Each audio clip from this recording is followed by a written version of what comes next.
Guten Morgen, meine Damen und Herren. Guten Morgen, Herr Spohr, Herr Winkelmann, meine Damen und Herren, liebe Kollegen, Kolleginnen. Dieser 1. Juli ist ein anderer 1. Juli. Hier und heute vollzieht Deutschlands größte Airline, die Deutsche Lufthansa, eine wichtige Weichenstellung. Eine Weichenstellung mit der Neugründung, mit dem Neuaufsetzen der Germanwings, mit einem offiziellen Erstflug am heutigen Tag. Wir erleben eine Premiere eines neuen Produktes. Eines Produktes, mit dem die Lufthansa, der Konzern, sich seine Wettbewerbsfähigkeit nachhaltig wieder zurückerobern möchte.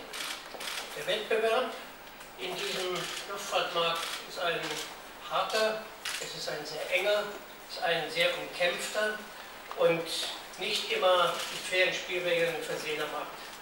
Wettbewerbsverzerrungen zeigen hier oft böse Spuren, insbesondere hier in Deutschland gegen deutsche Fluggesellschaften.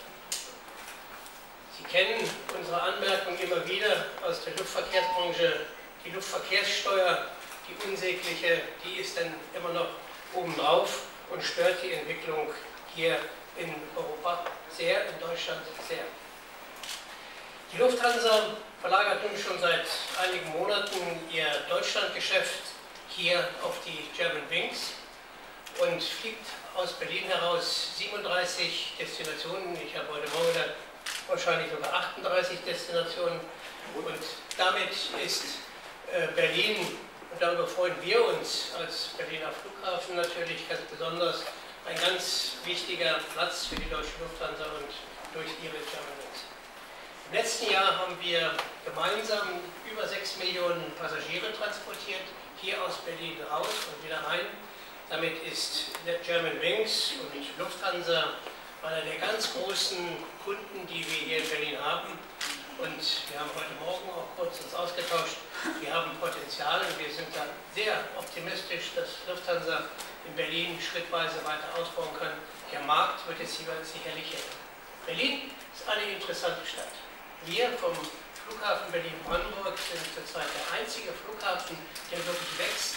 Alle anderen sind leicht rückläufig. Das gefällt uns natürlich. Das hat aber etwas mit der Attraktivität der Stadt Berlin und dem Umland zu tun. Aber wir wollen das natürlich auch mit unserem Flughafen in der Zukunft dann auch gleich tun. Ich weiß, wir wissen, dass die Segel sehr eng ist. Wir wissen, dass sich alle Airlines, Lufthansa und Germanwings natürlich auch sehnlichst den neuen Flughafen wünschen. Wir arbeiten hart dran, mit Hochdruck, das auch schnell zu ändern. Ich bin da zunehmend optimistischer. Der Deutschen Lufthansa und ihrer Germanwings wünschen wir für die Zukunft und natürlich ganz besonders für ihren heutigen Premiereflug, den U4 5215, viel Erfolg und viele Happy Landings. Dankeschön.